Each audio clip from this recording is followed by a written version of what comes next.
The fluorescent lights in Manhattan's civil courthouse hummed with the kind of persistence that made headaches inevitable. Dorothea Ashford. Thea, to the three people left in her life who still used her first name, sat with her spine straight against the defendant's chair, hands folded in her lap like a schoolgirl awaiting dismissal.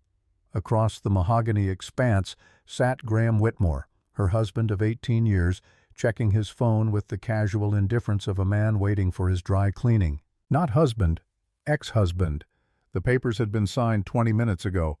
Judge Margaret Hayes peered over reading glasses that had slipped down her nose. A woman in her 60s who'd seen enough divorces to recognize the script before the actors opened their mouths. The stack of documents before her represented 2 decades compressed into legalese, every shared moment reduced to asset columns and liability rows. Your Honor, if I may. That was Miriam Blackwell Graham's attorney rising with the kind of confidence that came from winning before the trial started. She was 52, silver-haired, impeccably tailored in charcoal Armani, and had a reputation for extracting blood from stones. Mrs. Whitmore's counsel has argued for equitable distribution based on alleged contributions to the founding of Whitmore Capital. However, the prenuptial agreement signed in 2006 is unambiguous. Thea's court-appointed attorney, a junior associate named Dennis Park, who looked like he'd graduated law school the previous Thursday, shuffled papers with hands that trembled slightly. The motion he'd filed 3 weeks ago had been a Hail Mary, and everyone in the room knew it. Furthermore, Miriam continued her voice, carrying the architectural acoustics of the courtroom with practiced ease. Forensic accounting provided by our team demonstrates conclusively that Mrs. Whitmore's contributions were administrative in nature: scheduling, correspondence, event coordination. Valuable support work certainly, but hardly grounds for equity stakes in a $4 billion quantitative finance firm. Administrative. The word landed like a slap, though. Thea's expression didn't shift. She'd known it was coming, had rehearsed this moment in her mind for months, playing out every possible variation until the sting had been reduced to a dull ache she could manage. Graham finally looked up from his phone. Their eyes met for half a second before he offered a small smile, the kind you'd give a confused child who'd just asked why the sky couldn't be green. Pity wrapped in condescension tied with a bow of superiority. I am ruling in favor of the plaintiff, Graham Whitmore. Judge Hayes's gavel came down with a crack that seemed to split the air itself. The primary residence in Tribeca, the investment portfolio, and the equity stakes in Whitmore Capital remain the sole property of Mr. Whitmore. Mrs. Whitmore is awarded a one-time settlement of $75,000 as stipulated in the prenuptial agreement signed May 14, 2006. $75,000. Whitmore Capital was worth $4 billion. Thea had done the math weeks ago, lying awake at 3 in the morning in her studio apartment in Brooklyn. Her share of their marriage, according to the courts and the prenup she'd signed at 24, was 0.001875% of what they'd built together. What Graham had built, the world would say. What Graham had built alone. This is insane. Dennis was on his feet, his voice cracking slightly. Your Honor, my client has no assets, no home to return to, no income stream. $75,000 in New York City is precisely what she agreed to 18 years ago. Miriam's voice was silk over steel as she snapped her briefcase shut with a sound like a bone breaking. She understood the terms when she signed. Thank you, Your Honor. The proceedings were over. Just like that. 18 years condensed into 27 minutes of legal theater. Thea stood her legs steady despite feeling hollow. She turned toward the aisle, but Graham was already there, blocking her path. He smelled like sandalwood and bergamot, the same Tom Ford cologne he'd worn since she bought it for him on their 5th anniversary. Back when she still believed spending money she didn't have on him was an investment in their future. I'm being generous, you know. His voice was low enough that only she could hear pitched beneath the shuffle of court staff packing documents. I could have fought the $75,000 too. But I'm not a monster, Thea. She looked into eyes that were the color of slate in winter. Eyes she'd once found beautiful. Eyes she'd gazed into while he cried on their apartment floor in Queens, convinced his life was over because an investor had walked away. Eyes she'd stayed up late to see light up when she showed him the solution to a problem that had plagued him for weeks. "You erased me, Graham." Her voice came out steadier than she'd expected. "You erased me from the history of our own life." He had the decency not to laugh, though the smile that played at the corner of his mouth suggested he wanted to. "You were a good support system. I'll give you that. But let's be real here. You were the scaffolding, Thea. Once the building is up, the scaffolding comes down. You're just blocking the view now." The metaphor was almost impressive in its cruelty. She watched him lean closer, his breath warm against her ear. "Sloan doesn't like scaffolding. Too industrial. Ruins the aesthetic." Sloan Keller, 28 years old, legs that went on for days. MBA from Wharton, currently living in the Tribeca penthouse. Thea had spent 3 months decorating with a designer who'd charged $6,000 just to consult. Sloan, who'd been Graham's executive assistant for 2 years before the nature of her assistance had evolved into something that required significantly less clothing. "Enjoy the check." Graham patted her shoulder like she was a golden retriever who'd performed a trick adequately. "Don't spend it all in one place." He walked out, flanked by Miriam and 2 junior associates, looking like a king departing his throne room after a successful execution. The door closed behind them with a pneumatic hiss that sounded almost like a sigh. Thea stood alone in the center of the courtroom. The silence felt physical, pressing against her eardrums. She counted to 10, breathing through her nose the way the YouTube meditation video had taught her. When she opened her eyes, Dennis was hovering nearby, his expression caught between professional sympathy and personal discomfort. "I'm sorry we couldn't do more." He handed her a folder containing copies of the settlement. "If you want to appeal." She took the folder without looking at him. "Thank you for your time, Dennis." Outside, the May afternoon had that crystalline quality that only happened in New York twice a year, when the weather hadn't yet decided whether to bless or punish the city. Thea stood on the courthouse steps, the folder pressed against her chest like armor. Across the street, a small private airport serviced corporate jets. She could see one taxiing now, sleek and white, probably heading to Teterboro. Her phone buzzed. Unknown number. She almost didn't answer. "Miss Ashford." The voice was crisp, British female. "Your appointment is in 40 minutes. The car is waiting on Leonard Street." Thea ended the call without responding and started walking. 4 months later, September settled over Brooklyn like a blanket that smelled faintly of garbage and hope. The studio apartment Thea rented for $1,900 a month was a 600-square-foot box in a building where the radiators clanged all night and the couple upstairs fought in what sounded like Polish or possibly Russian. The furniture came from a combination of Craigslist and the curb on trash day. The mattress was on the floor. The kitchen was 3 appliances and a microwave that only worked if you held the door shut manually. It was the smallest place Thea had lived since college, and some mornings she woke up grateful for that. Grounds and Pages occupied a corner in Park Slope that used to be a hardware store before gentrification had replaced hammers with macchiatos. The owner, Marcus Brennan, no relation to anyone important, he'd joke, had hired Thea in June after an interview that consisted mostly of him asking if she could work an espresso machine and her demonstrating that yes, actually she could. "You're overqualified," he'd said, eyeing her resume with its Carnegie Institute degree that she'd listed, because leaving it blank felt like lying. "I need the job," she'd replied, which was true enough if you didn't know about the $11.7 billion sitting in accounts scattered across 3 continents. The work was meditative in its repetition. Grind beans, steam milk, smile at customers who didn't see you because you were just part of the machinery that produced their morning caffeine.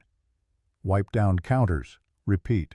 The tips went into a jar she split with the other barista, a 19-year-old named Jade, who was saving for film school and had opinions about Stanley Kubrick that she shared whether you asked or not. "Table 7 needs a refill," Marcus called from the back where he was doing inventory, his voice muffled by the distance and the jazz playing over the sound system. Thea grabbed the coffee pot and moved through the floor plan that was now muscle memory. Table 7 was occupied by a man she'd started noticing about 6 weeks ago. He came every Tuesday and Thursday, always at 3 in the afternoon when the lunch rush had died and the evening crowd hadn't yet materialized. He looked to be in his mid-60s, dressed in tailored coats that suggested money, but not the flashy kind. Salt and pepper hair neatly trimmed, wire-rimmed glasses. He ordered black coffee, drank it slowly, read actual newspapers instead of scrolling on his phone, and left $200 bills under his saucer when he departed. More coffee. Thea kept her voice neutral, professional. The man looked up from the Wall Street Journal. His eyes were blue-sharp despite their age. "Please." She poured. He thanked her. The transaction took maybe 15 seconds. When she returned the pot to the warmer, she glanced back at table 7. The man was watching her with an expression that wasn't quite curiosity and wasn't quite concern. Something in between. Something that made the space between her shoulder blades itch. At 6, her shift ended. She hung up her apron, grabbed her messenger bag from the hook in the back, and walked the 4 blocks to her apartment building. The September air had started to cool that first hint that summer was willing to negotiate its departure. Thea climbed 3 flights of stairs, the elevator had been broken since July, and unlocked the door to her studio. The TV was already on, tuned to Bloomberg because she'd left it there that morning. She dropped her bag on the futon that served as both couch and guest bed, though she'd never had a guest, and stared at the screen. Graham Whitmore filled the frame, being interviewed outside Whitmore Capital's headquarters in the financial district. He wore a navy suit that probably cost more than Thea's entire year of rent. His hair perfectly styled, his smile calibrated to project confidence without arrogance. The chyron at the bottom of the screen read, "Whitmore Capital prepares landmark YPO, $6 billion valuation expected." "The launch has been 18 years in development," Graham was saying, his voice smooth as aged whiskey. "The Whitmore algorithm represents a fundamental breakthrough in quantitative risk assessment. We've consistently delivered returns that outperform the market by significant margins across all economic conditions." The interviewer, a blonde woman in her 40s with excellent bone structure, leaned forward slightly. "There have been questions raised about the algorithm's origins. Some former employees have suggested." Graham's smile never wavered. "I think you'll find that innovations of this magnitude rarely emerge from committee Rachel. The algorithm is the product of 3 years of intensive solo research beginning in 2004 when I left my doctoral program to pursue this vision. The mathematical framework required expertise in stochastic calculus, Monte Carlo simulations, and adaptive filtering that frankly exists at the intersection of very specialized fields. But your ex-wife made excellent coffee."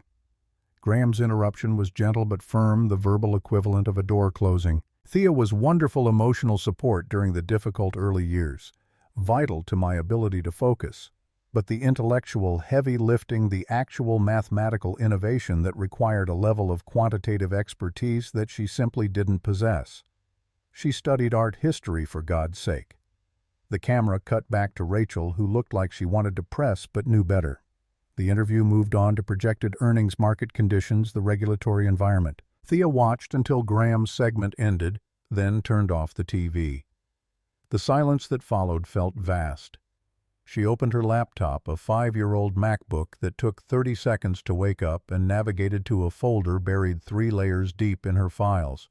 Inside were documents she hadn't opened in months, source code with timestamps dating back to 2004, emails spanning years, a thesis paper from Carnegie Institute with her name on it, copyright registrations, patent applications that had never been filed because Graham had convinced her they didn't need the expense, that his name on the company was protection enough for both of them.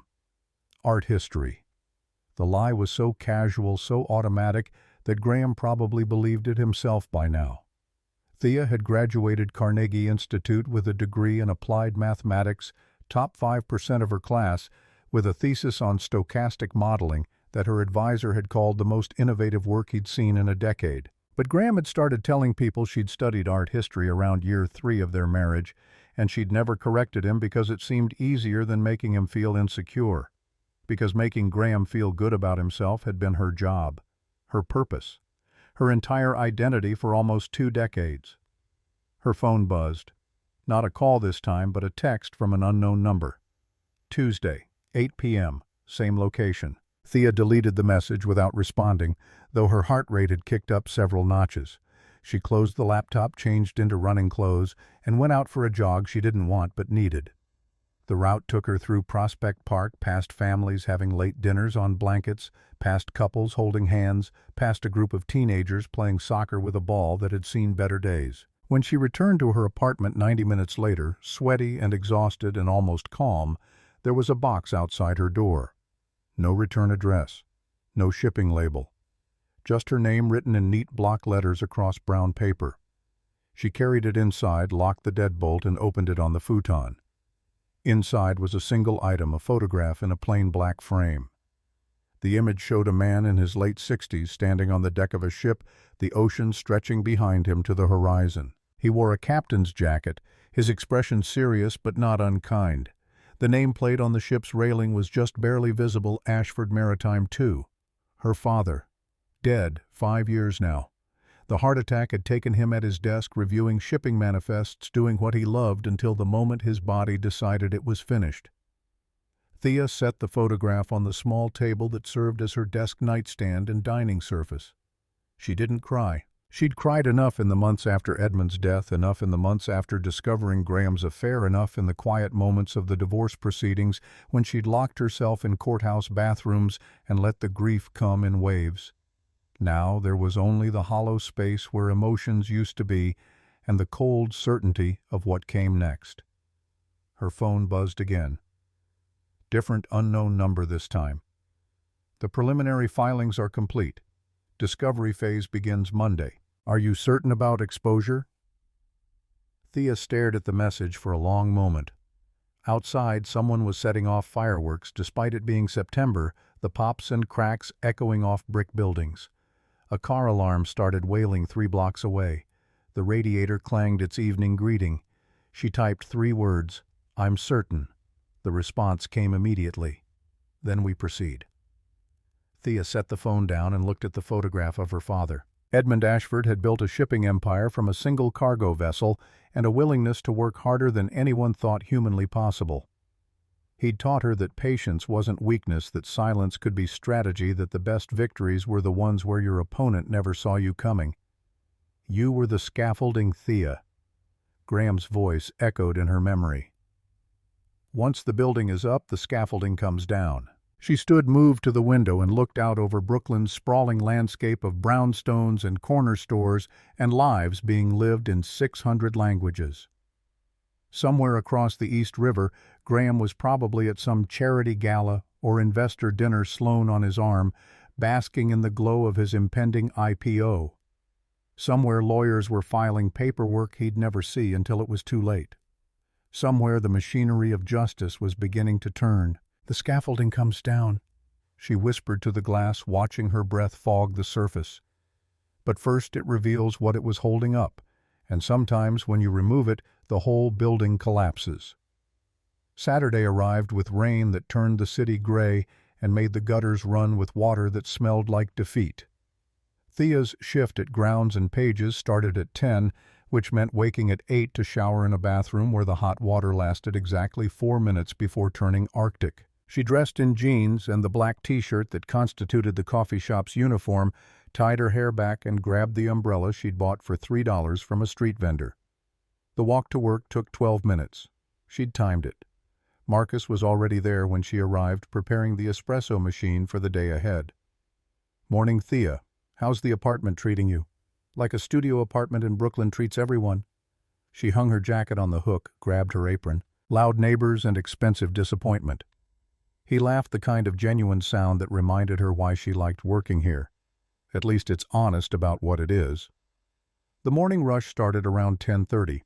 Regulars filtered in with their usual orders, memorized tourists studying the menu like it contained the secrets of the universe, a handful of students from the nearby college who paid with crumpled bills and apologized for not tipping. Thea moved through the choreography of coffee preparation with the efficiency of repetition, her mind elsewhere. Lines clear. Jade appeared at her elbow, twisting her purple hair into a bun. "You good to handle the floor while I do dishes?" Thea nodded, already scanning the seating area for empty cups and tables that needed wiping. That's when she noticed table 7 was occupied. though it was Saturday, and the mysterious man with the $200 tips only came on Tuesdays and Thursdays. He sat in his usual spot reading the Times coffee steaming in front of him. She approached with the coffee pot, some instinct telling her this was different. "Good morning."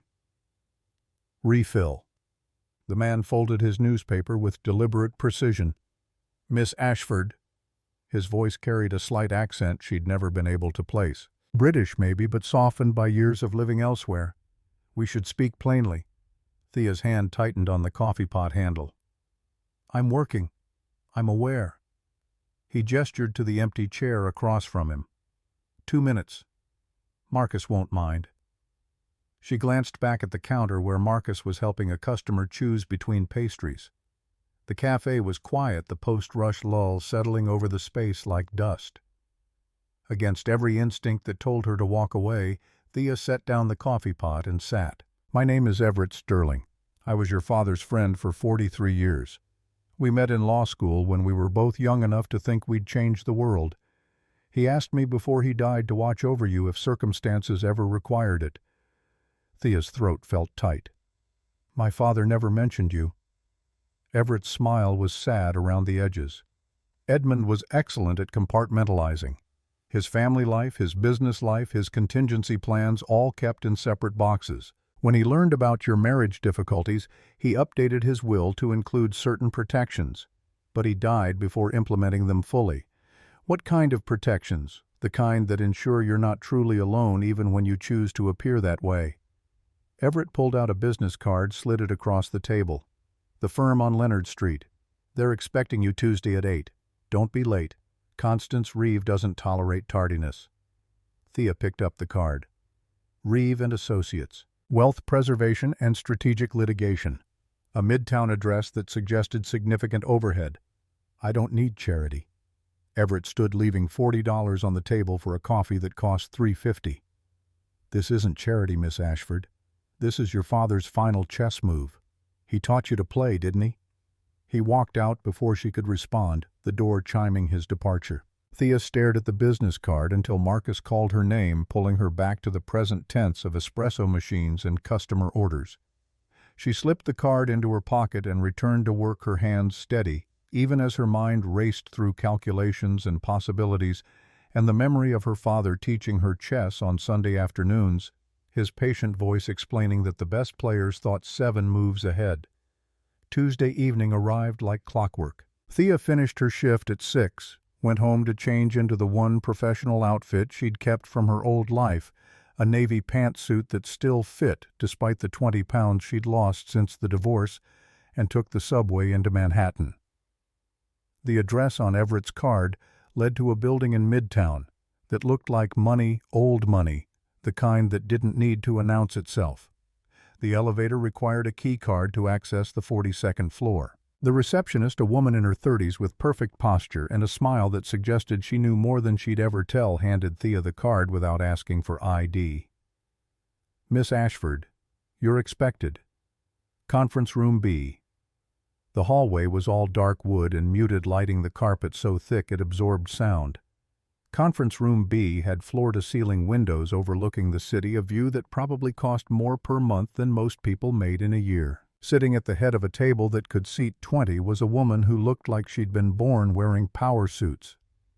Constance Reeve extended her hand without standing. "Thank you for coming. Please sit." Thea sat. The chair was leather, probably Italian, more comfortable than her mattress. "Your father and I corresponded frequently in the years before his death." Constance opened a folder, the movement precise. "He was concerned about your marriage, about Graham Whitmore's character, about what would happen if the relationship ended and you were left without resources." "I have resources." Constance's smile was knowing. "You have $11.7 billion in assets held across 47 different trusts, LLCs, and offshore accounts. Ashford Shipping Lines generates approximately $800 million in annual revenue, which you've successfully hidden from your ex-husband for 5 years?" "Yes, Miss Ashford, I'm aware you have resources." The words hung in the air between them. "The question is whether you're ready to use them." Constance pulled out a document, slid it across the polished table. This is Graham Whitmore's academic paper from 2010, the one that established his reputation, the one that claims to detail his algorithm development process. Thea didn't need to read it. She'd written most of it late at night while Graham slept, translating her code into academic language he could present as his own. And this. Another document. Your thesis from Carnegie Institute, 2003. 7 years before Graham's paper. The pages were side by side now. Even from a distance, the similarities were obvious. Not just similar, identical in places. Whole paragraphs lifted verbatim from her work. Intellectual property theft. Constance's voice was matter-of-fact. Provable in any court in the country. The question is, what you want to do about it. Thea looked up from the documents, her reflection ghosting in the window behind Constance. Outside, the city glittered with lights from 1,000 buildings, each one containing lives she'd never know. His IPO is scheduled for late October. The roadshow starts in 6 weeks. If I file suit now, you torpedo his entire launch. Investors panic.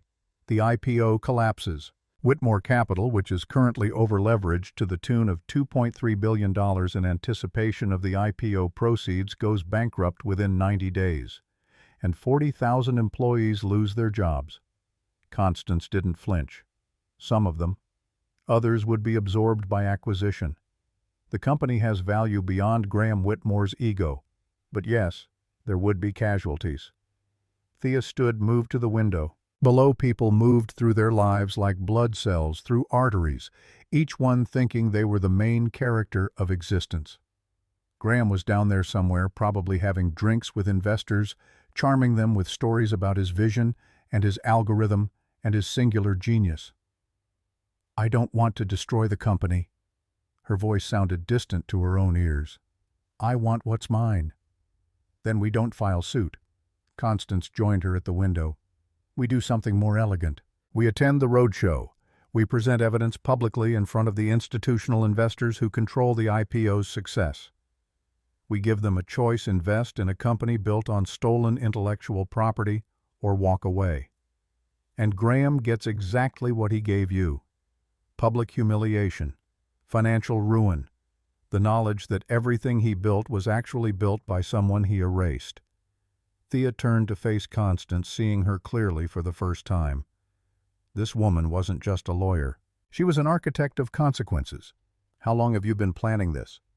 Since your father called me in 2019 and told me he was worried about you. Since I started documenting everything just in case. Constance returned to the table, gathering the papers. The question you need to answer, Miss Ashford, is whether you're ready to step out of the shadows. Because once you do this, there's no going back. Everyone will know who you are, what you're worth, what you're capable of.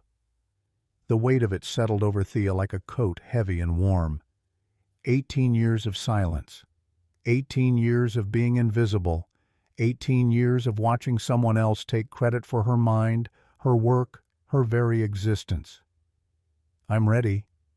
The words felt like jumping off a cliff. Constance smiled, and it was the smile of a woman who'd just won a case that hadn't even started yet. Then let's begin. The war room that Constance assembled over the next 3 weeks occupied the entire 43rd floor of the Midtown building, accessed by a different elevator that required biometric verification Thea didn't remember providing. 6 people worked in rotating shifts, their faces changing, but their purpose singular. Forensic accountants who spoke in languages of spreadsheets and discrepancies. Digital archivists who could carbon date an email to the second it was sent. A junior associate named Rebecca Dalton. No relation to Marcus, she'd clarified immediately, who looked 19 but moved through legal databases like someone who'd been practicing law since the Eisenhower administration. Thea came every evening after her shift at Grounds and Pages, still wearing the coffee shop smell of burned espresso and someone else's perfume. She'd change in the bathroom, trading her uniform for slacks and a blouse, transforming from barista to plaintiff in the space between mirrors. The evidence spread across the conference table like an autopsy. Her original source code from 2004, complete with timestamps that predated Graham's company by 18 months. The Carnegie thesis that formed the mathematical foundation of what the world knew as the Whitmore algorithm. 847 emails spanning 6 years, each one a small confession of intellectual dependence. "Can you debug this function?" Graham had written on November 3, 2005. "I'm getting convergence errors in the Monte Carlo simulation." Her response, time-stamped 4 hours later at 2 in the morning, changed the random seed initialization and adjusted the variance reduction technique. "Try running it now." His reply, "You're a lifesaver. What would I do without you?" What indeed? Rebecca looked up from her laptop, her face illuminated by the blue glow of multiple screens. "We have a problem with the Mackinac Island property transfer." Thea moved to stand behind her, reading over her shoulder. The documents Graham had forced her to sign in the coffee shop, the ones transferring the estate she'd inherited from her grandmother. What kind of problem? The kind where you added a conditional clause that his lawyers missed. Rebecca pulled up the scanned document, zooming in on paragraph 8, subsection C. "Transfer is contingent upon successful closure of Whitmore Capital's initial public offering. If the IPO fails or is withdrawn, the property reverts to your ownership automatically." "Did I do that?" "You did." Rebecca's smile was sharp enough to cut glass.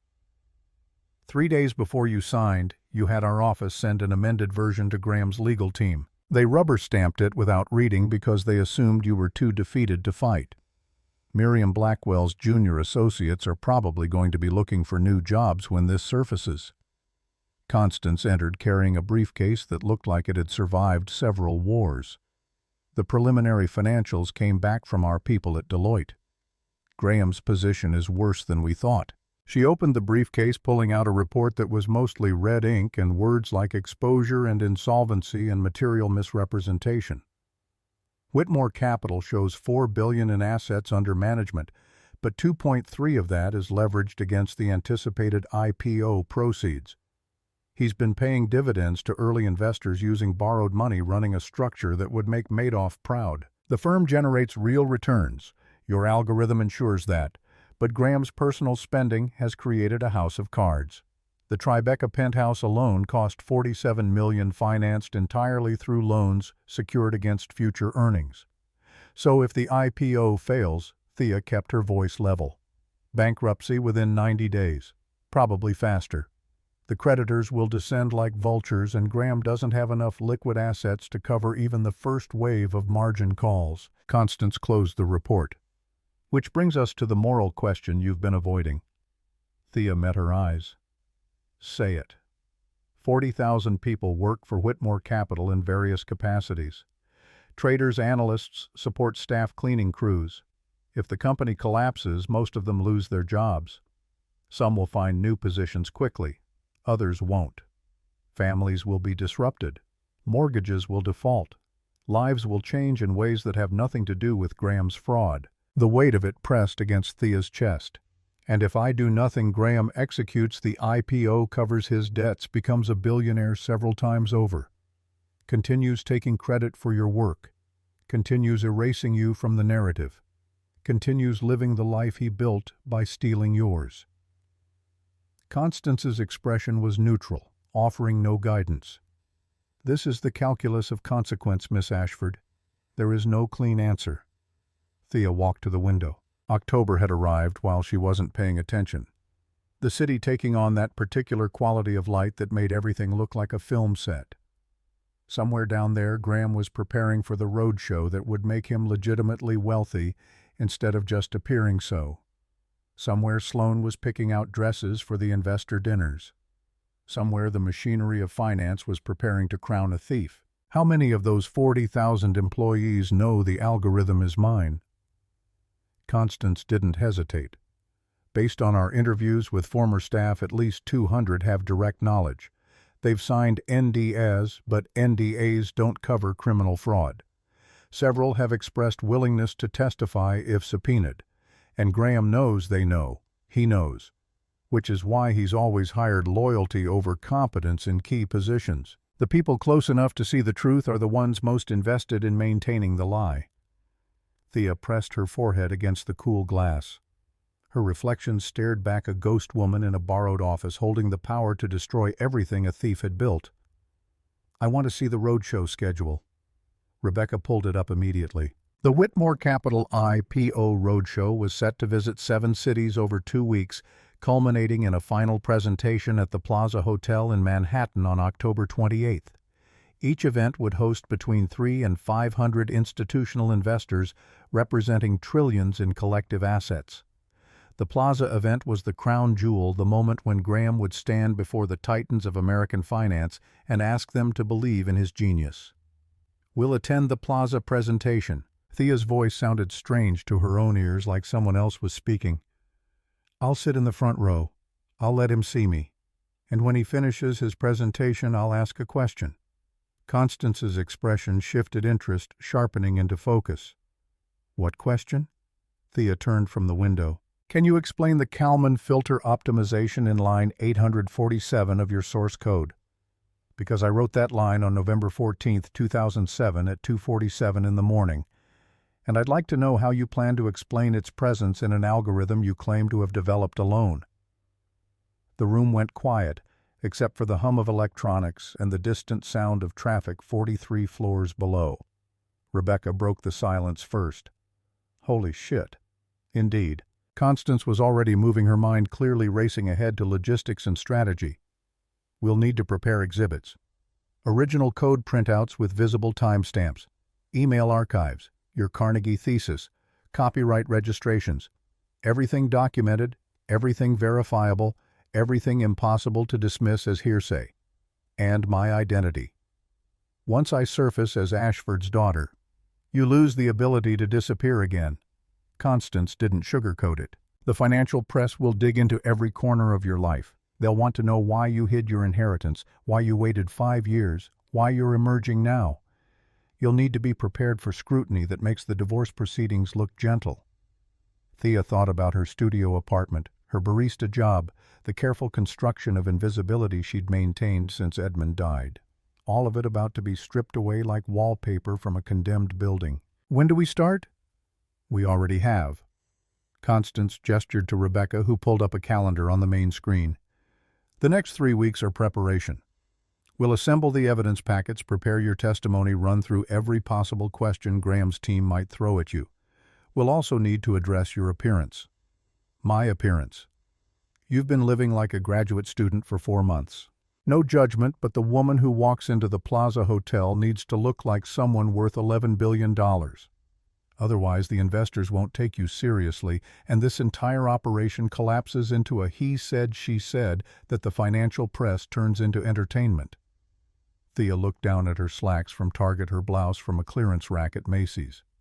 The costume of poverty she'd worn to convince Graham she was exactly what he'd reduced her to. "I'll need a stylist. You'll need an entire team. Hair makeup, wardrobe coaching on how to carry yourself in rooms full of people who can smell weakness like sharks smell blood." Constance pulled out her phone. "I know someone. She's expensive, but she's the best at transforming people into their most powerful selves." "How expensive?" $75,000 for 3 weeks of intensive work." The irony landed like a punchline. "That's exactly what Graham gave me in the divorce." Constance's smile was thin. "Poetic, isn't it? You can pay her with Graham's conscience money and use the result to destroy him. There's a certain elegance to that." 2 days later, Thea met Vivian Laurent in a townhouse in the West Village that had probably been worth millions before the neighborhood became the kind of valuable that transcended normal economics. Vivian was 60 French and had the kind of bone structure that made aging look like an upgrade instead of a decline. She walked around Thea for a full minute without speaking, her heels clicking on hardwood floors. "You have good bones." Her accent turned the words into music. "But you dress like someone apologizing for existing. We're going to fix that." The transformation happened in stages.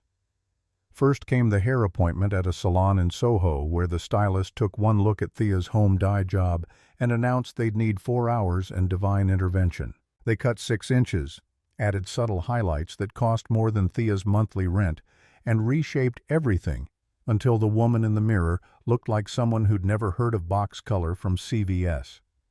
Wardrobe came next. Vivian took her to boutiques that didn't have names on the door where sales associates brought champagne and treated shopping like surgery. They built a capsule collection around a single outfit, a charcoal suit with lines so perfect it looked like architecture. The blouse underneath was silk, the kind that whispered when you moved. The shoes were Louboutin classic black pumps with the signature red sole. "This is your armor." Vivian adjusted the jacket's collar. "When you walk into that hotel, every person in the room will know you're not someone to dismiss. You don't need jewelry. You don't need flash. You need to look like you were born knowing your worth." Thea studied her reflection. The woman looking back was familiar but changed, like meeting a version of yourself from an alternate timeline where different choices had led to different outcomes. "What about accessories?" Vivian handed her a single item, a vintage Tiffany bracelet watch from the 1950s, rose gold with a face smaller than a quarter. It had belonged to Vivian's mother, who'd worn it through 2 marriages and 3 continents. "Borrow this. Institutional investors won't recognize the designer clothes, but they'll recognize a watch that costs $65,000 and hasn't been made in 70 years. It says you have history, legacy, the kind of wealth that predates the current economy. I can't accept this." "You're not accepting it. You're borrowing it." Vivian fastened the watch around Thea's wrist. "And when you destroy that man, you'll return it and tell me every detail over wine that costs more than most people's cars." The coaching sessions started the following week. Vivian brought in a woman named Patricia, who'd spent 20 years training CEOs how to command boardrooms. Patricia was brutal in her assessments and unforgiving in her standards. "You apologize with your posture." Patricia circled Thea like a predator. "Your shoulders curve inward. Your head tilts down. Every physical gesture says, 'I'm sorry for taking up space.' We're going to reprogram that." They worked for hours on simple things: how to stand, how to walk, how to make eye contact without flinching, how to sit in a chair like you owned not just the chair, but the building it occupied. Patricia made Thea practice entering rooms, crossing floors, taking seats, over and over, until the movements became instinctive. "When you speak, don't raise your voice at the end of sentences like you're asking permission." Patricia demonstrated her tone flat and absolute. "Make statements. Own them. Let other people doubt themselves." The media training came last. A former journalist named David, who'd covered Wall Street for the Times, taught Thea how to handle hostile questions, how to redirect conversations, how to deliver information in sound bites that would survive the editing process intact. They'll ask why you waited 5 years to come forward. David played the role of aggressive reporter with unsettling authenticity. They'll suggest you're bitter, vindictive, opportunistic. How do you respond? "I waited because I hoped marriage meant more than intellectual property law." Thea kept her voice steady, remembering Patricia's coaching. "I was wrong. Some things matter more than hoping to be loved by someone who requires you to be invisible."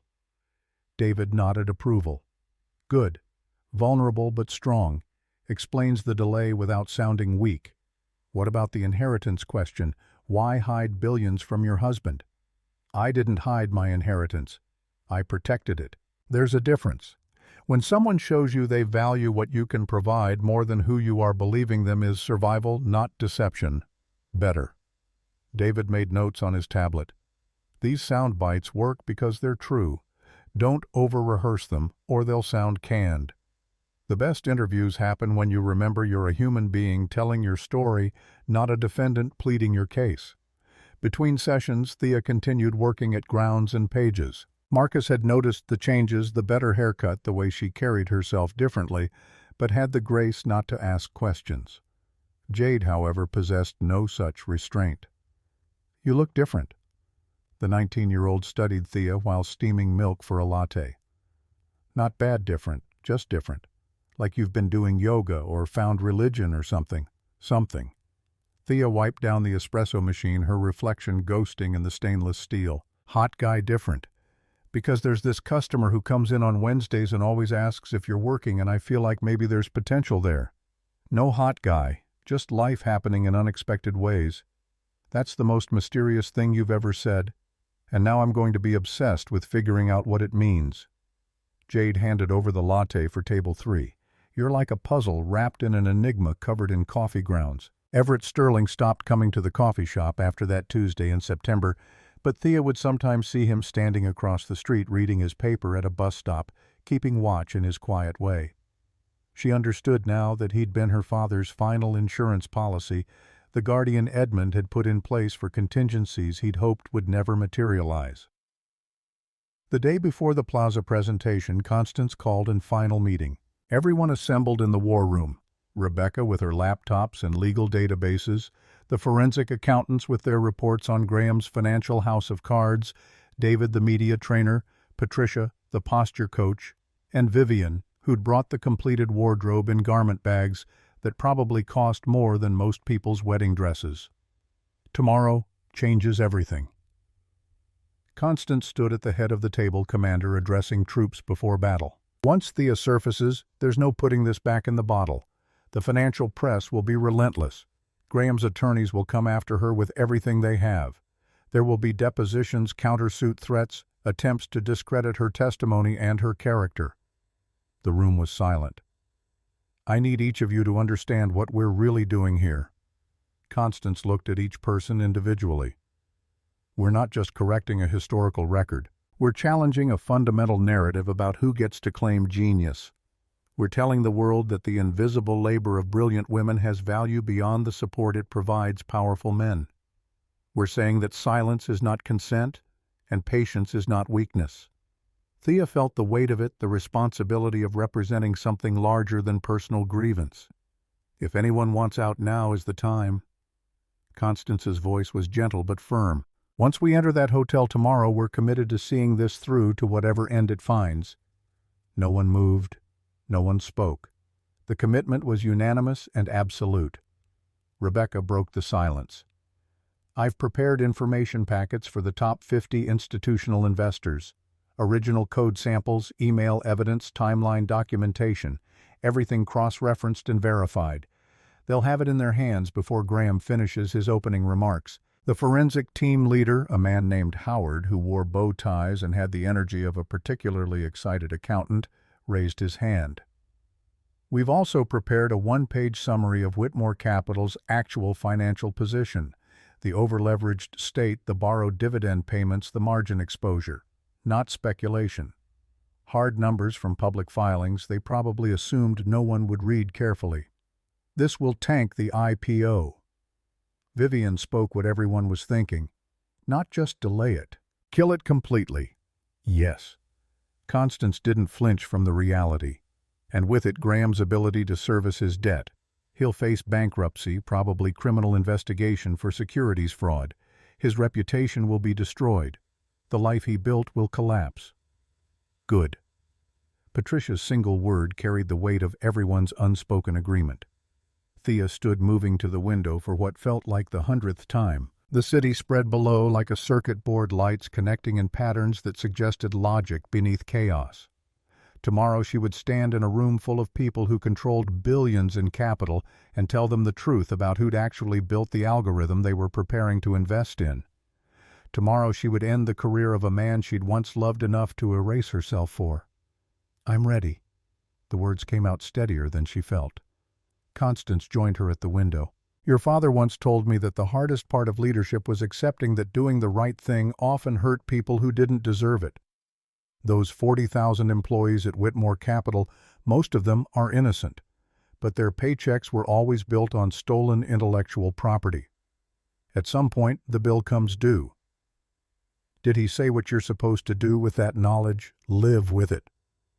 Constance's reflection in the glass looked tired. "Make the choice you can defend to yourself at 3 in the morning when sleep won't come. Then accept that perfect morality is a luxury no one actually gets." They stood together watching the city transition from day to night, the moment when office lights began outnumbering sunlight and Manhattan transformed into the place people wrote songs about. Somewhere down there, Graham was probably doing final preparation for tomorrow's presentation, running through slides, practicing his pitch, confident in his genius and his right to claim it. He had no idea the scaffolding was about to speak. The morning of October 28th arrived with weather that couldn't decide between autumn and winter. Thea woke at 5 in her studio apartment, made coffee in the machine that only worked if you held the button down manually, and stood looking at the outfit Vivian had delivered the night before. The charcoal suit hung on her closet door like a challenge. She showered, dried her hair the way the stylist had taught her, applied makeup with a precision that would have seemed absurd 4 months ago. The suit fit perfectly tailored to measurements Vivian had somehow obtained without asking. The silk blouse underneath felt like water against her skin. The Louboutin pumps added 3 inches to her height and transformed her posture into something that suggested she'd never apologized for existing. The vintage Tiffany watch went on last, its weight on her wrist a reminder that this wasn't just about Graham. It was about every woman who'd ever been told her contributions were merely administrative, her genius merely supportive, her existence merely scaffolding for someone else's monument. Thea Ashford looked at herself in the mirror and saw someone she'd forgotten could exist. The Plaza Hotel occupied a full block of Fifth Avenue, like a palace that had somehow materialized in the wrong century. Thea arrived 45 minutes early, as Constance had instructed, and was met at a side entrance by Rebecca carrying a leather portfolio that contained the documented proof of 18 years of theft. The investors are already arriving. Rebecca's energy was barely contained excitement. Goldman, BlackRock, Fidelity, Vanguard. Every major institutional player is here. This is the biggest IPO roadshow of the year. They took a service elevator to the grand ballroom level, emerging into corridors that smelled like money and history and the particular blend of ambition that defined American finance. Through an open door, Thea could see the ballroom being prepared. 500 chairs arranged in rows. A stage with screens for presentations. Tables along the sides where catering staff arranged coffee and pastries that probably cost more per ounce than gold. "You'll sit here." Rebecca indicated a seat in the front row dead center. "Maximum visibility. When Graham sees you, he'll know immediately that something's wrong. And the evidence packet's already distributed. Every investor will find them on their seat. We've also sent digital copies to the financial press with an embargo that lifts the moment you ask your question." Thea nodded, her throat tight. This was happening. Actually happening. In less than an hour, she would destroy the man who'd spent 18 years destroying her. "I need a minute." Rebecca understood. "Take the time. I'll be outside the ballroom doors if you need anything." Alone. Thea walked to the front of the empty ballroom and looked at the stage where Graham would stand. She imagined him there, confident and charismatic, selling investors on a vision built entirely on her mathematics. She imagined the moment when their eyes would meet, and he'd realize that the woman he'd erased had returned with receipts. "You were the scaffolding, Thea." His voice echoed in her memory. "Once the building is up, the scaffolding comes down." She touched the watch on her wrist, thinking of her father, of Everett Sterling keeping watch of Constance, assembling an army of evidence of every person who'd believed in her enough to help her reclaim what had been stolen. "The scaffolding comes down." Her whisper filled the empty ballroom. "But first it gets to watch the whole structure collapse without it." The words felt like prophecy. The investors began filtering into the grand ballroom at 9:30, arriving in clusters that suggested careful hierarchies of wealth and influence. Thea watched from her front row seat as men in suits that cost what most families spent on cars greeted each other with handshakes that looked like peace treaties between warring nations. A few women moved through the crowd, their presence notable primarily for its scarcity in a room that smelled like cigars and testosterone despite the no-smoking policy. Each investor found a manila folder on their chair. Thea watched faces change as they opened the packets Rebecca's team had distributed. Curiosity shifting to confusion, then to something harder. A Goldman Sachs partner she recognized from financial news coverage pulled out his phone immediately, fingers moving across the screen with the urgency of someone fact-checking information that seemed too explosive to be real. The woman from BlackRock, seated 3 rows back, was already reading through the email exchanges, her expression growing darker with each page. She leaned over to her colleague, a man whose nameplate identified him as representing the California Public Employees Retirement System, and pointed to something in the documentation. His eyebrows rose so high they nearly disappeared into his hairline. By 9:45, the ballroom hummed with a particular quality of tension that preceded revelations. Investors clustered in small groups, folders open, voices low but urgent. The financial journalists penned into a section at the rear were checking their phones compulsively, clearly aware that something significant was unfolding, but not yet certain what. Thea sat perfectly still, Patricia's coaching echoing in her mind. Don't fidget. Don't cross your legs. Don't look nervous.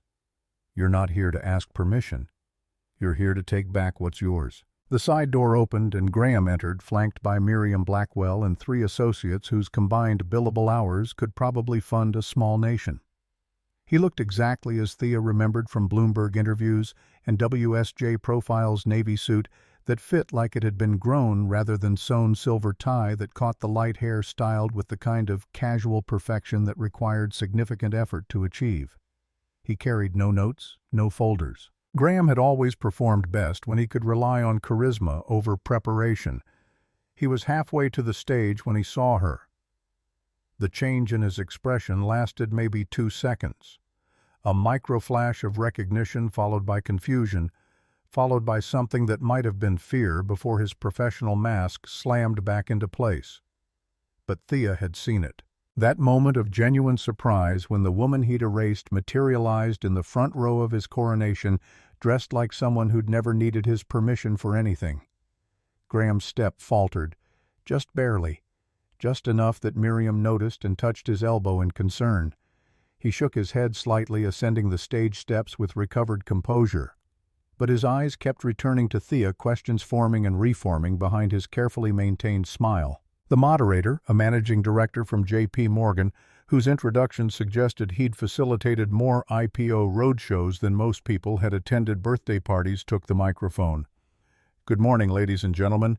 Thank you for joining us for what promises to be one of the most significant offerings of the year. Whitmore Capital has delivered consistent outperformance across market conditions for 18 years, and today we'll hear directly from the founder about the proprietary technology driving those results. Applause rippled through the room, polite but noticeably muted. Several investors still had their folders open, still reading, still processing the documentation that contradicted the narrative they'd been sold. Please welcome Graham Whitmore, founder and CEO of Whitmore Capital. More applause, equally restrained. Graham took the microphone with the ease of someone who'd done this 1,000 times. His smile was calibrated to project confidence without arrogance, success without smugness. The smile of a man who believed he deserved everything he'd claimed. Thank you all for being here. Graham's voice carried the practiced warmth of someone who'd learned to weaponize charm. 18 years ago, I left a doctoral program with nothing but a hypothesis and a conviction that quantitative finance could be revolutionized through advanced stochastic modeling. Thea felt her jaw tighten. The doctoral program he'd left because he couldn't pass his qualifying exams. The hypothesis he'd developed by reading her Carnegie thesis during their 3rd date. The conviction that had crystallized only after she'd spent 6 months explaining the mathematical foundations to him at 3 in the morning. What we've built at Whitmore Capital is the culmination of that vision. The Whitmore algorithm represents a fundamental breakthrough in risk assessment and return optimization. Our track record speaks for itself. 99.4% prediction accuracy across volatile market conditions, returns that consistently outperform benchmarks by significant margins, and a client retention rate of 98%. The screen behind him filled with graphs showing performance metrics that looked impressive if you didn't know how much of the firm's actual capital was borrowed against this exact moment. Thea watched, investors glancing between Graham's presentation and the documents in their laps, the cognitive dissonance playing across faces that had probably perfected neutrality decades ago. The algorithm itself is built on proprietary mathematical frameworks that combine Kalman filtering, Monte Carlo simulation, and adaptive learning systems. Graham clicked to a slide showing a simplified flowchart, the kind of thing that looked technical to non-specialists while revealing nothing substantive. Development took 3 years of intensive solo research, drawing on expertise in stochastic calculus, time series analysis, and computational finance. A hand went up in the 3rd row. the Goldman partner who'd been reading most carefully a man whose nameplate identified him as Douglas Barrett, Senior Managing Director. Graham's smile tightened almost imperceptibly. "We'll take questions after the presentation. I think this one can't wait." Douglas's voice carried the authority of someone who controlled enough capital to make CEOs nervous. "These documents on our seats, they suggest the algorithm wasn't developed by you alone. In fact, they suggest it wasn't developed by you at all." The room's temperature seemed to drop 10 degrees. Graham's hand on the microphone went white-knuckled. "I'm not sure what documents you're referring to, source code with timestamps predating your company's founding by 18 months. Douglas held up the folder. "Email exchanges where you're explicitly asking someone else to debug your functions and explain your own mathematical frameworks. A Carnegie Institute thesis from 2003 that contains the exact equations you claim to have innovated 7 years later." Miriam Blackwell was on her feet immediately. "This is highly irregular. We were not notified that competing claims would be presented." "They're not competing claims." The voice came from Thea's row, but not from Thea. The BlackRock woman stood her folder open to a page of email transcripts. "They're documented facts.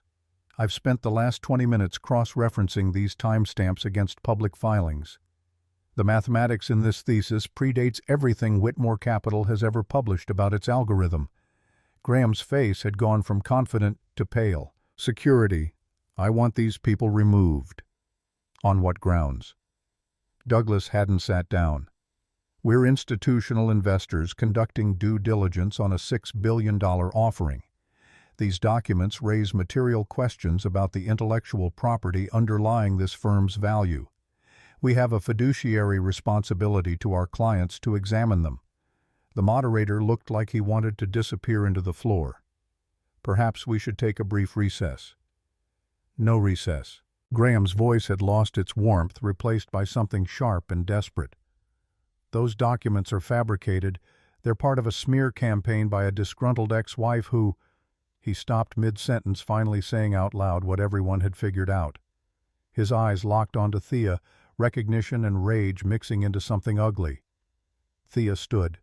She didn't rush, didn't hesitate, just rose to her feet with the kind of deliberate grace that Patricia had drilled into muscle memory. The vintage Tiffany watch caught the light as she moved a small detail that probably meant nothing to most people in the room, but everything to the handful who understood what inherited wealth looked like.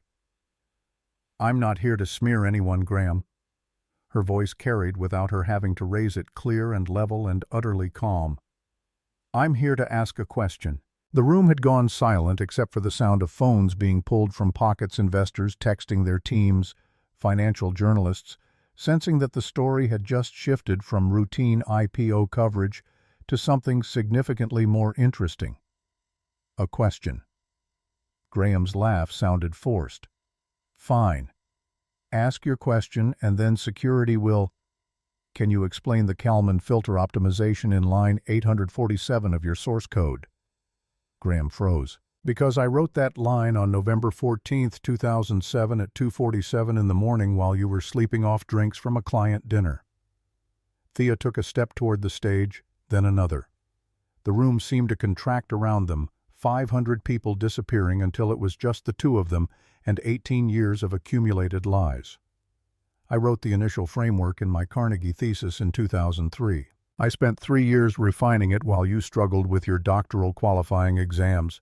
I debugged every function, optimized every simulation, explained the mathematics to you in language simple enough that you could present it to investors without revealing you didn't actually understand the underlying theory." That's Graham started, but nothing followed. No denial, no alternative explanation, just silence. Thea reached into the leather portfolio Rebecca had prepared, pulling out a single sheet of paper. "This is an email you sent me on March 7, 2008. She began reading, her voice steady. "The convergence errors are killing me.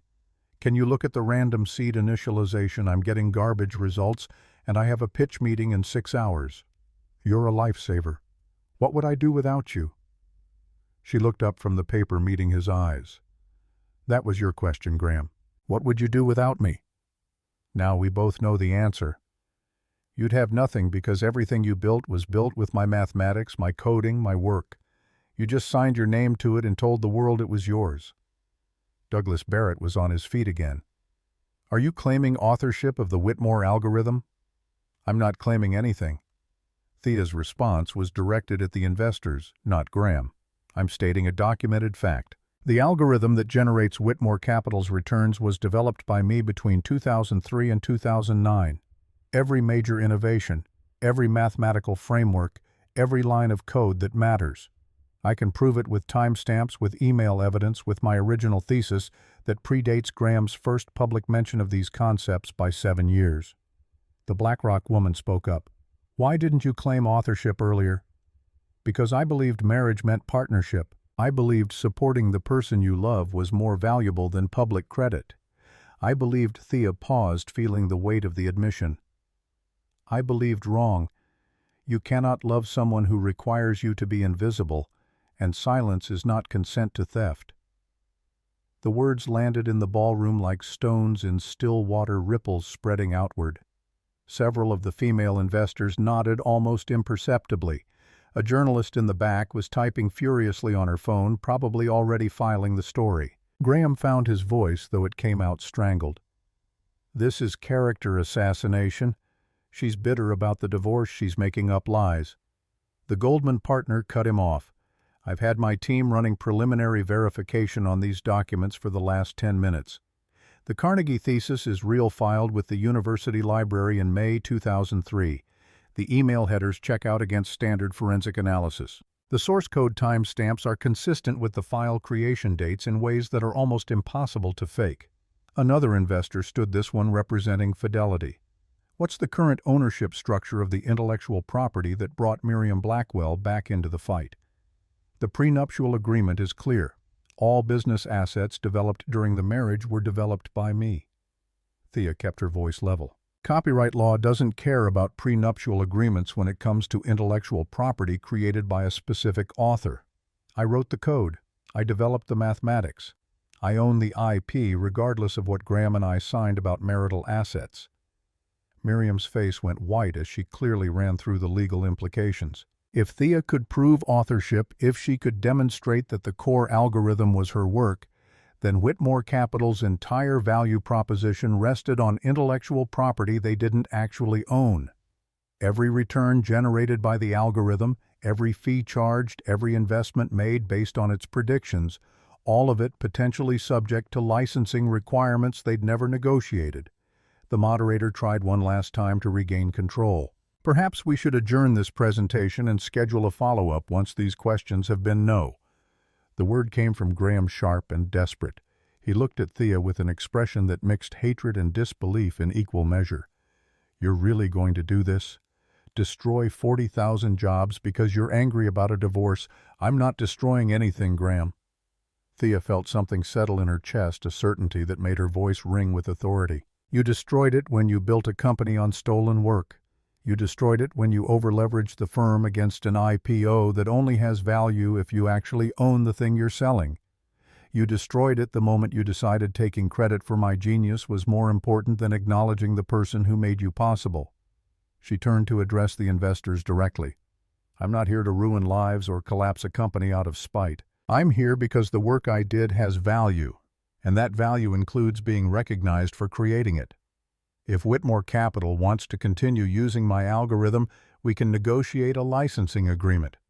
But it will be on terms that acknowledge authorship and compensate appropriately. And it will require Graham to publicly correct the record about who actually developed the mathematical foundations he spent 18 years claiming as his own. What are your terms?" The question came from Douglas Barrett, asked with the pragmatism of someone who'd negotiated enough deals to know when the leverage had shifted. $425 million annually in licensing fees adjusted for inflation. Thea had practiced this number with Constance until it came out smooth as glass.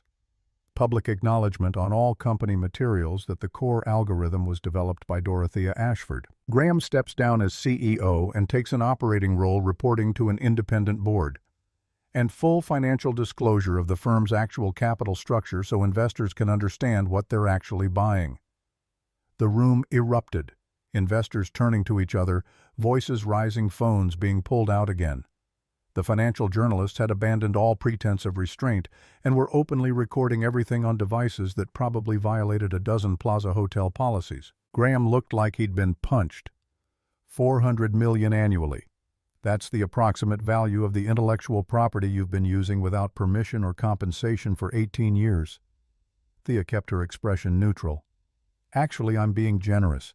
A proper valuation would probably be closer to $700 million, but I'm willing to negotiate given the firm's current financial position.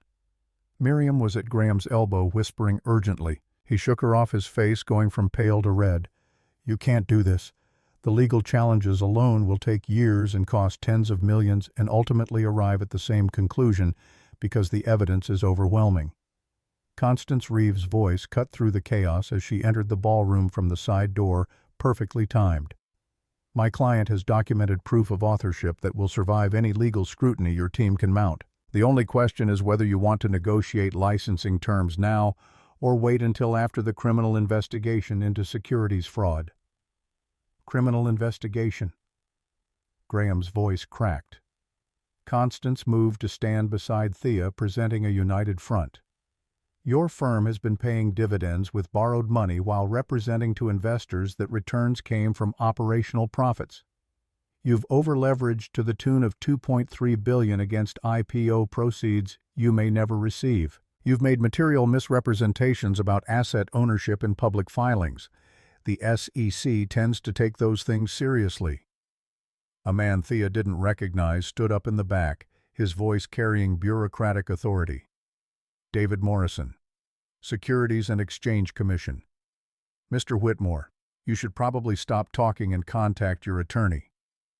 The revelation that SEC personnel were actually in the room, actually witnessing this in real time, sent another wave of panic through the investors. Several were already heading for the exits, their participation in this IPO clearly over. Others stayed, morbid curiosity or professional obligation keeping them rooted. Graham looked at Thea, and for the first time since she'd known him, she saw him completely without artifice. No charm, no confidence, no carefully constructed persona. Just a man confronting the collapse of everything he'd convinced himself he deserved. Why? His voice was barely audible. After everything we built together, why destroy it? We didn't build it together, Graham. Thea felt a surprising absence of satisfaction, just a hollow kind of completion. I built it. You took credit. And when I stopped being useful, you discarded me.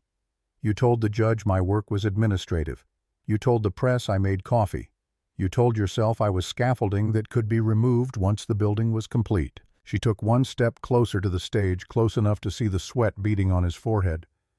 But here's what you never understood. I wasn't the scaffolding holding up your building. I was the foundation. And when you remove the foundation, everything falls. The ballroom doors burst open, and a woman rushed in, blonde hair flying, designer bag swinging from her shoulder. Sloane Keller stopped when she saw the scene, her expression cycling through confusion to understanding to calculation in about 5 seconds. Graham. Her voice was small, uncertain. What's happening? Graham turned to her, some instinct making him reach for the one person in the room who might still believe in him. It's fine. It's just a misunderstanding. Is it true? Sloane had her phone out, clearly reading something. Twitter's saying you stole your algorithm from your ex-wife. Bloomberg just posted a breaking news alert. They're saying the IPO is halted pending investigation. The moderator confirmed it, his expression grim. I'm receiving notification from the underwriters. The offering is officially suspended.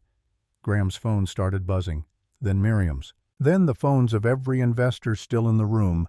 A cascade of alerts and notifications and messages that meant the story had escaped containment and was now spreading through financial networks at the speed of electronic communication. The Goldman partner who'd started the questioning looked at Thea with something approaching respect.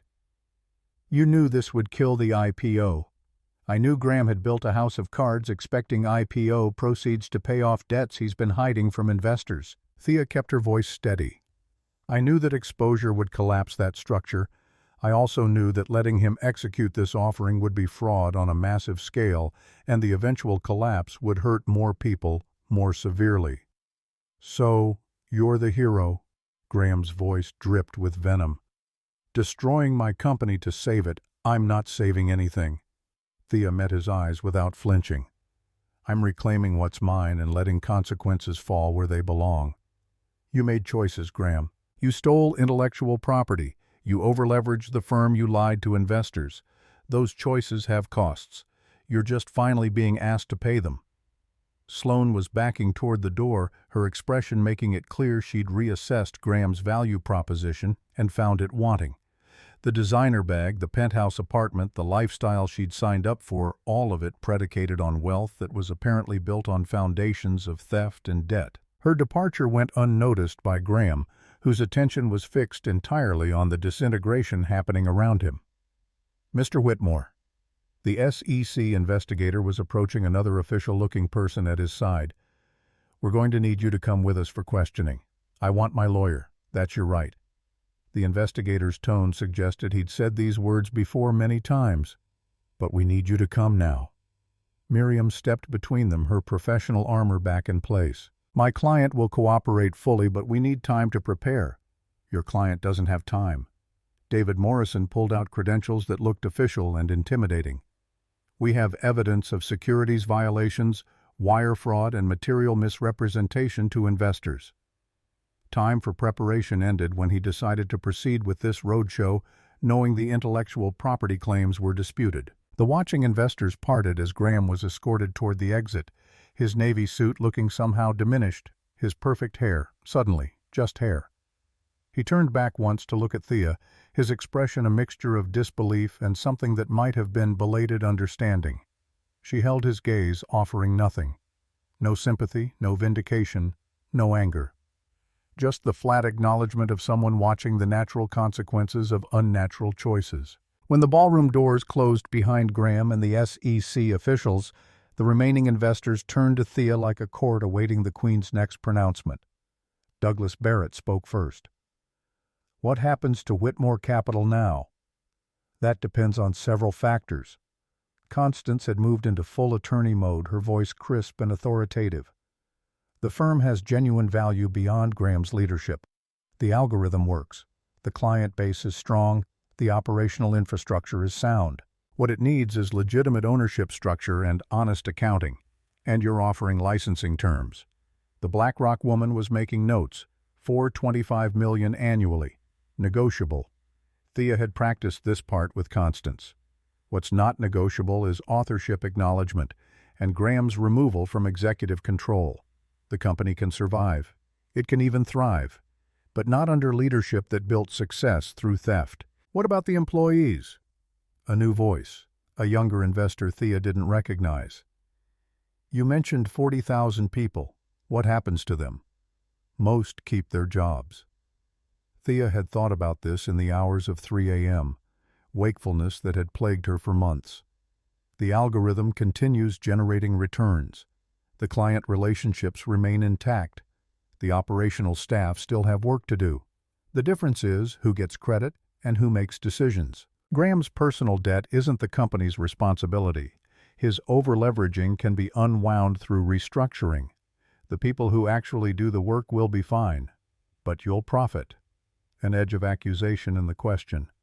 "I'll be compensated for intellectual property I created, and that was used without permission for 18 years. Thea felt no need to apologize. "Yes, I'll profit. I'll also prevent this company from executing a fraudulent IPO that would have eventually collapsed and destroyed far more value." Sometimes the least harmful option still involves harm. The room absorbed that. Several investors were already on phones with their teams recalculating, reassessing, trying to determine if Whitmore Capital without Graham, but with a legitimate licensing agreement, might still represent a viable investment opportunity. Others were simply leaving their participation in this situation finished. Constance touched Thea's elbow. "We should go. The press is going to want statements, and I'd prefer to control that narrative."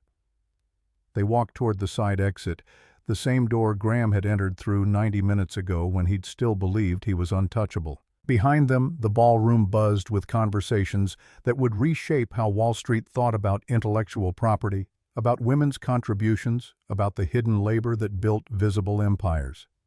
Outside, the October afternoon had turned crisp, that quality of light that made Manhattan look like a postcard. A cluster of journalists was already gathering cameras and microphones at ready. Constance held up a hand. "Miss Ashford will make a brief statement. No questions at this time." Thea stepped forward, feeling the weight of lenses focused on her. Somewhere this was being live-streamed. Somewhere her words would be clipped into sound bites and replayed endlessly. She thought of Patricia's coaching, of Vivian's styling, of all the preparation that had led to this moment. "Today, I reclaimed authorship of work I created over a period of 6 years from 2003 to 2009. That work became the foundation of Whitmore Capital's success. For 18 years, I allowed someone else to take credit because I believed partnership meant sacrifice. I was wrong. Real partnership requires mutual recognition, not one person's erasure." The journalists were recording, scribbling, capturing every word. "I'm not here to destroy a company or ruin lives. I'm here because work has value, creation has value, and the people who do that work deserve acknowledgement.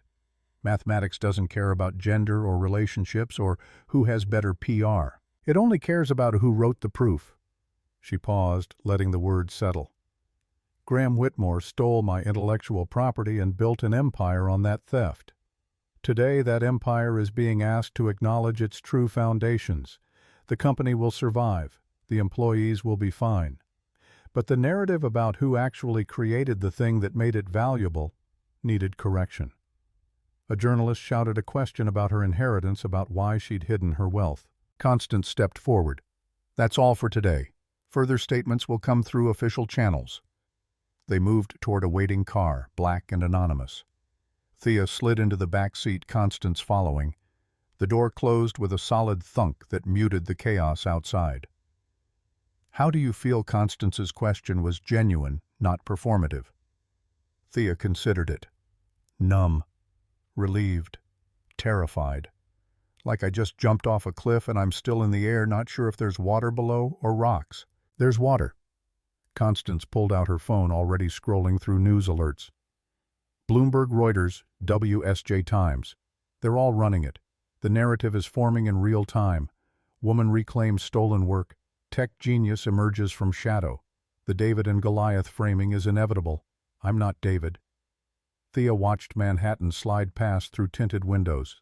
I'm a woman with $11 billion and elite legal representation going after an over-leveraged fraud. Let's not pretend this is some scrappy underdog story.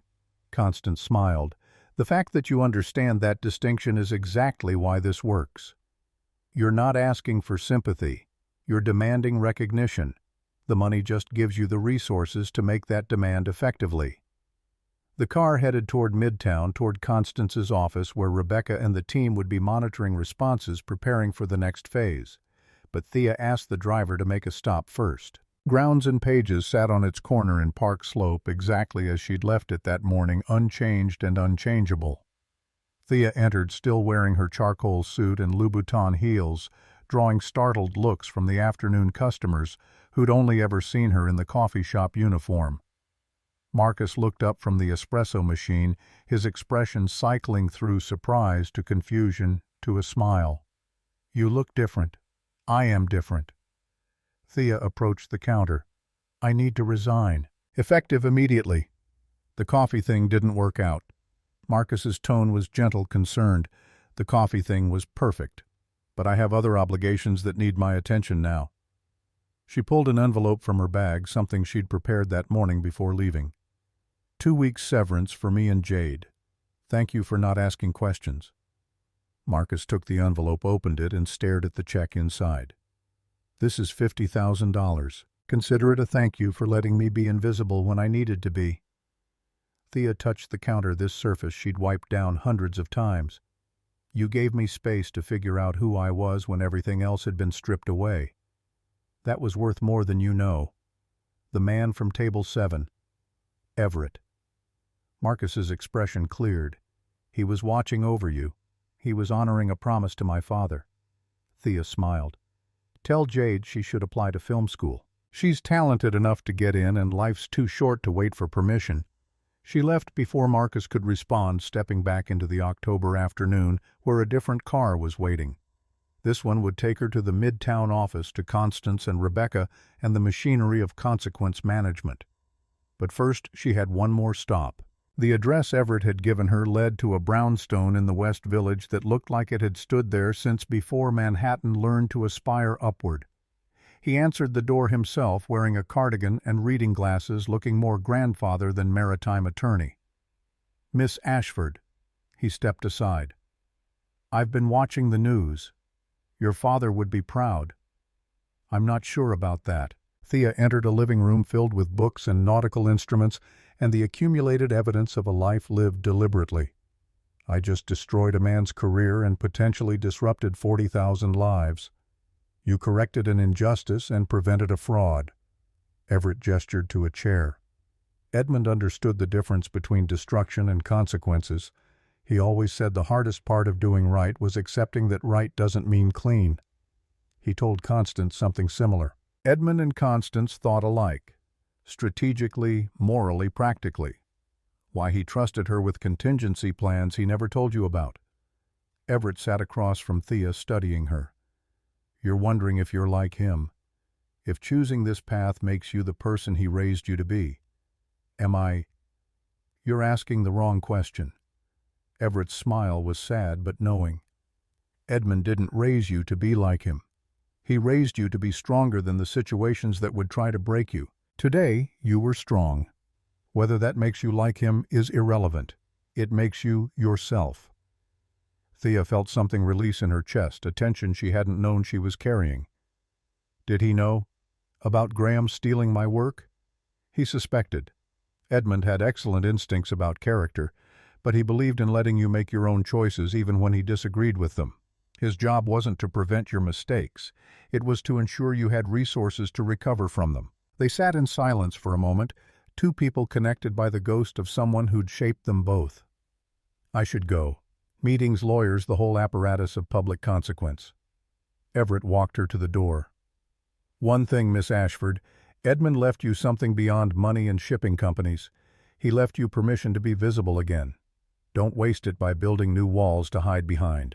The words followed Thea into the evening, into the car, into the office where Constance and the team waited with news updates and strategic recommendations. Bloomberg had posted a long-form analysis. The Times had an op-ed already written by a Princeton mathematician about women's invisible contributions to STEM fields. Twitter was predictably divided between those celebrating Thea's revelation and those accusing her of vindictive gold-digging. The financial consequences were spreading like ripples in a pond. Whitmore Capital's bond rating had been suspended pending review. 3 major clients had pulled their accounts. The Tribeca penthouse was already listed for sale, probably at Miriam's insistence, before creditors could freeze assets. Graham's personal accounts had been locked by court order. "Your licensing terms are getting attention." Rebecca looked up from her laptop. "2 investment groups have already reached out asking if you'd consider selling the intellectual property outright instead of licensing." "What kind of price?" $3 billion flat purchase. You walk away, they own it completely." "No." Thea's answer was immediate. "The work stays mine. They can license it or develop their own algorithms." Constance nodded approval. "Smart. Licensing generates recurring revenue and maintains your control. Selling would be short-term gain for long-term loss of leverage." The evening stretched into night, the city's lights coming on in waves as darkness settled. Thea found herself at the window again, the same position she'd occupied dozens of times over the past weeks. But the view felt different now. Not a vista she was watching, but a landscape she'd altered, however slightly. Her phone buzzed. Unknown number, but she was learning that unknown numbers were how her new life communicated. The message was from Sloan, of all people. "I'm sorry I didn't see it sooner. He was using both of us." Thea stared at the words for a long moment, then typed back, "You were 26 when he hired you. I was 24 when I married him. We both believed what we needed to believe. The difference is, you got out faster." No response came, but none was needed. Somewhere in Manhattan, a 28-year-old woman was reassessing her choices and hopefully learning the same lesson Thea had finally internalized: being chosen by someone who requires your silence is not the same as being valued. The team worked until midnight preparing for tomorrow's follow-up interviews, drafting responses to investor questions, coordinating with the SEC investigator who'd surprisingly turned into something approaching an ally. When Constance finally called it and sent everyone home, Thea stood on Fifth Avenue trying to remember where home actually was. Not the studio in Brooklyn.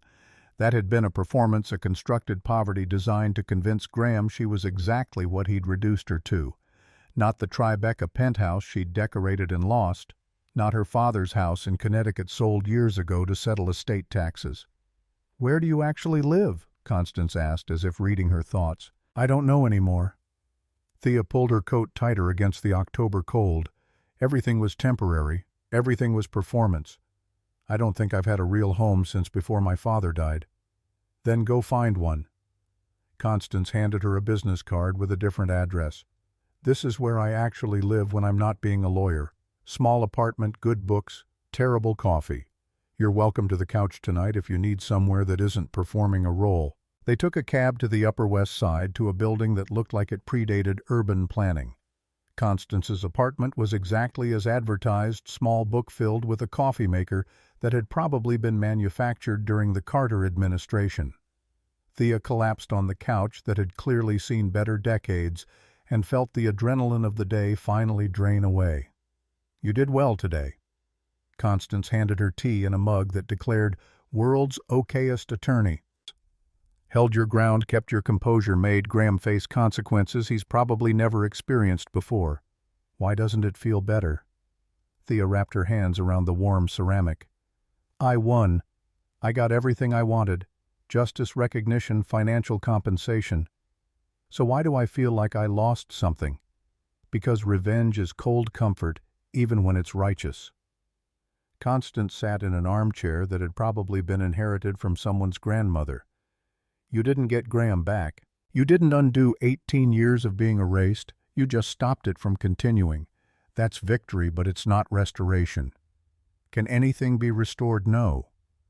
But something new can be built.